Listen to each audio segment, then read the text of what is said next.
निकाय चुनाव को समाजवादी पार्टी भी आगामी लोकसभा का सेमीफाइनल मानकर तैयारी में जुटी हुई है। हमारे साथ में इस समय समाजवादी पार्टी के प्रवक्ता और पूर्व एमएलसी उदयवीर सिंह जी हैं। सर, पूरी तैयारी में आप लोग को भी हम देख रहे हैं निकाय चुनाव की। इस बीच में तमाम चीजें और भी हैं। देखिए, पहले चर्चा थी कि शिवपाल जी की पसंद के लोगों को टिकट नहीं मिला, नाराज हैं, और अब बात आ रही है कि वो और अखिलेश जी साथ में प्रचार करने उतरेंगे मैदान में।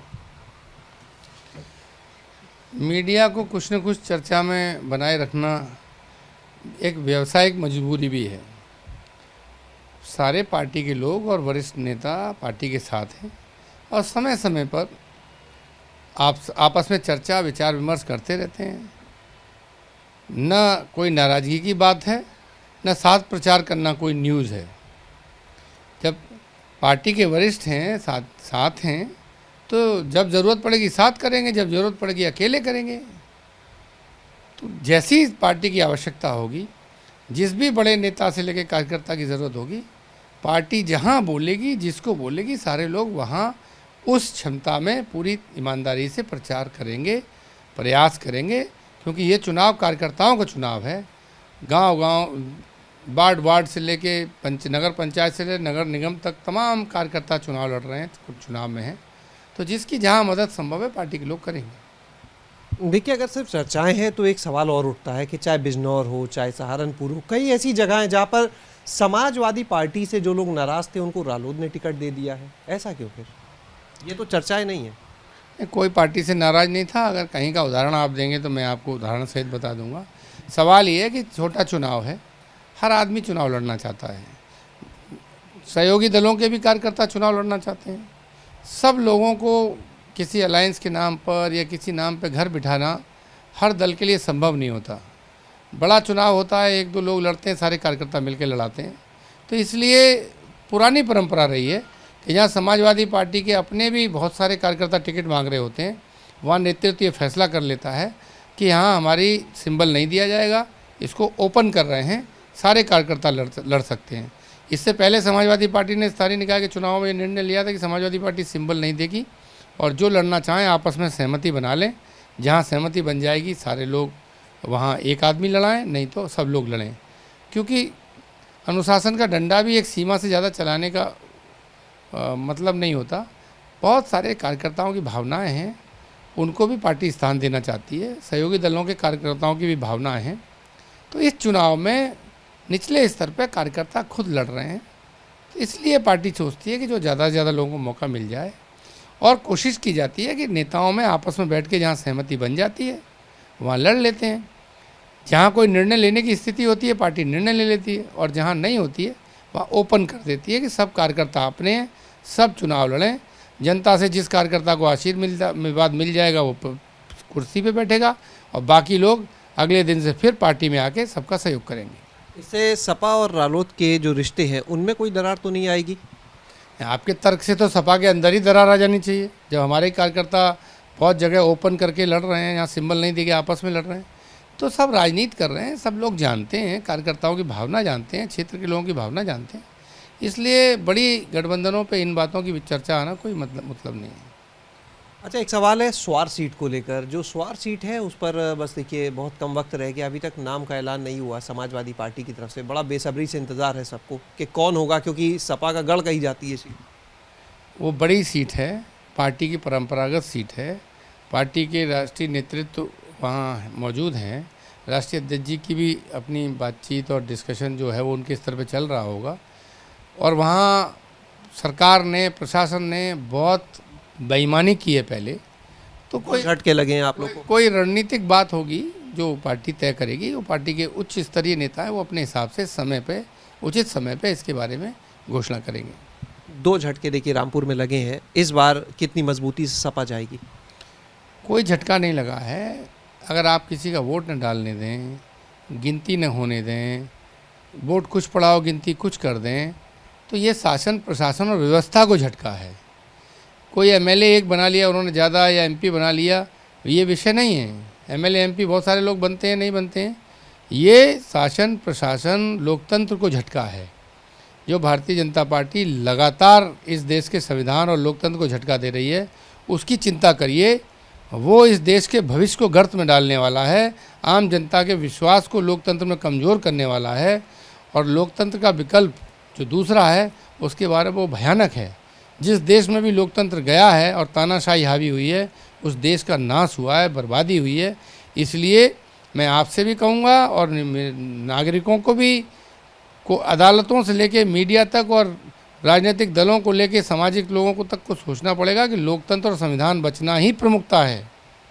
उस पर विचार करिए, उस पर ध्यान दीजिए। अच्छा, एक सवाल इससे इतर अतीक से जुड़ा हुआ। अभी अतीक अहमद से जुड़ी हुई एक चैट वायरल हो गई है। बताया जा रहा है जेल से अतीक अहमद ने वो मैसेज करवाए थे। देखिए, उत्तर प्रदेश की सरकार केवल प्रचार में लगी है। वो ये प्रचार तो करती है कि उसने 2 माफिया मार दिए, वो ये नहीं बताती है कि उसने 3 नए पैदा कर दिए। वो बड़ा माफिया है जिस पे आरोप हैं, या वो बड़ा माफिया है जो कैमरा के सामने 50 पुलिस वालों के बीच में गोली मार रहा है? कौन बड़ा माफिया हुआ? तो सवाल ये है कि उत्तर प्रदेश सरकार अपने प्रचार प्रसार के मदमस्त होके उसकी प्रचार प्रसार की भूख में इस देश की सिस्टम और व्यवस्था से लोगों का विश्वास खत्म कर रही है। जब जेल में बैठ के प्लानिंग हो रही है, उत्तर प्रदेश सरकार के मुताबिक साबरमती जेल में प्लानिंग हो रही है, हथियार पहुंच रहे हैं, जेलों में हत्याएं हो रही हैं, जेलों से वीडियो कॉन्फ्रेंसिंग हो रही है, तो किस अपराधी की बात कर रहे हैं? सबसे बड़े अपराधी तो जेल चलाने वाले हुए, सबसे बड़े अपराधी तो वो पुलिस वाले और वो प्रशासन के लोग हुए जो अपने सरपरस्ती में ये सब करा रहे हैं। जेल में मोबाइल चल रहा था, व्हाट्सएप चल रही थी, चैट चल रही थी।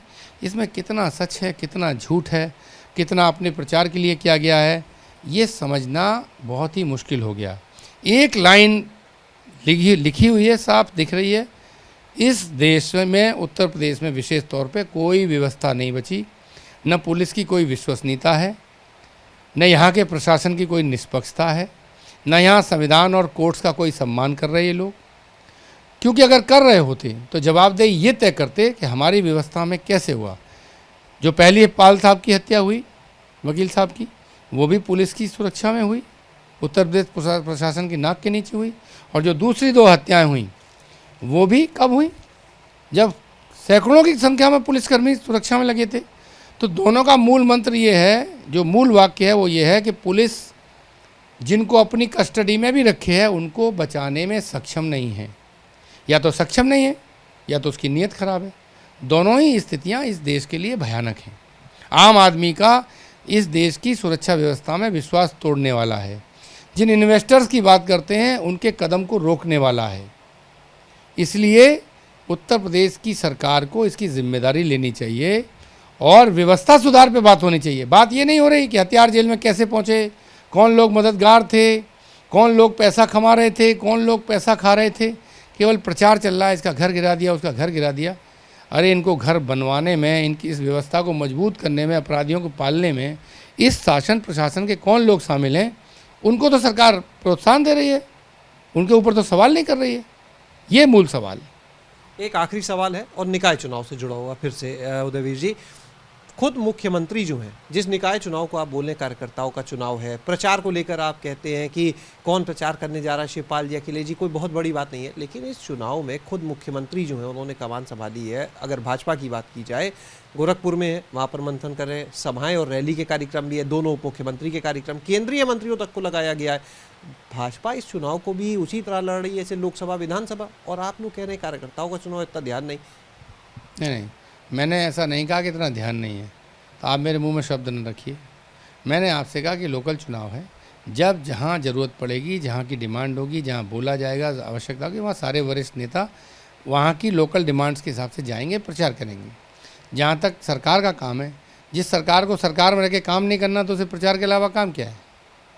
भारतीय जनता पार्टी चुनाव जीतने के लिए किसी को बदनाम कर सकती है, किसी की हत्या कर सकती है, किसी को रिश्वत दे सकती है।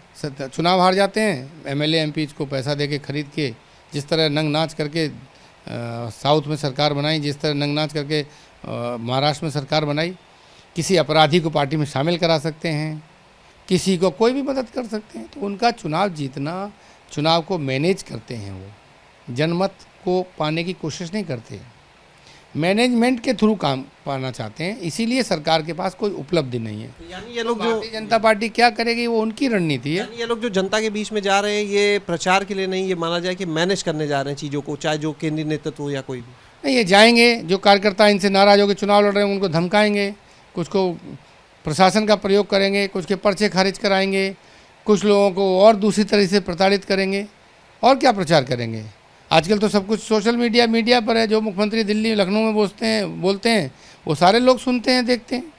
अच्छा, एक चीज़ और है, बड़ी रोचक चीज़ है कि जो छात्र छात्राएं हैं बेसिक शिक्षा स्कूल से जुड़े, निजी स्कूल से जुड़े, उनको अब भेजा जाएगा गांव-गांव, और वहाँ पर जो जल संरक्षण का मैसेज है वो तो देंगे, लेकिन जो जल जीवन मिशन है सरकार का, वो उससे किस तरह तस्वीर बदली, चाहे बुंदेलखंड चाहे बाकी जगह, उसको लेकर भी ये लोग बताएंगे।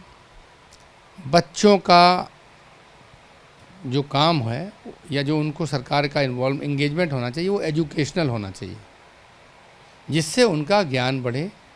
ऐसी कोई प्रैक्टिकल चीज़ों में सरकार उन्हें जिम्मेदारी देती है, चाहे एनवायरनमेंट के बारे में अवेयरनेस में, चाहे पॉपुलेशन के बारे में अवेयरनेस में, लोकतंत्र के बारे में अवेयरनेस में, ज़्यादा वोट डालो इस अवेयरनेस में, तो उसका हम स्वागत करेंगे।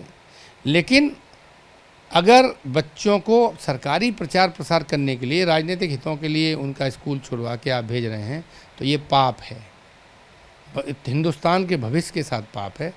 बस यही पतली लाइन है जिसका ध्यान रखा जाना चाहिए। मैंने पूरी तरह नहीं देखा है, लेकिन मुझे भारतीय जनता पार्टी पर पूरा भरोसा है। उसके लिए अपनी सरकार का प्रचार करना ज़्यादा महत्वपूर्ण है, क्योंकि जो काम नहीं करता उसका पूरा फोकस प्रचार पर रहता है। वो जो बात बोलते 100% झूठ बोलने वाली पार्टी भारतीय जनता पार्टी ही है, जो ज़मीन पे कहीं जाएगी नहीं। अगर कोई कार्यक्रम लग जाएगा वहाँ, तो वो गंदगी साफ़ नहीं करेंगे, उसके सामने दीवार बनवा देते हैं, पर्दा लगवा देते हैं। तो चीज़ों को पर्दे में रखकर अपने बारे में अच्छा प्रचार कराने का अगर कोई प्रयास हो रहा है तो इसकी निंदा की जानी चाहिए, और ये बच्चों के भविष्य के हित में नहीं होगा। बहुत बहुत शुक्रिया बात करने के लिए। तो ये थे हमारे साथ में सपा प्रवक्ता और पूर्व MLC उदयवीर सिंह। कैमरा सहयोगी हरिओम के साथ शैलेश अरोरा, ABP गंगा, लखनऊ।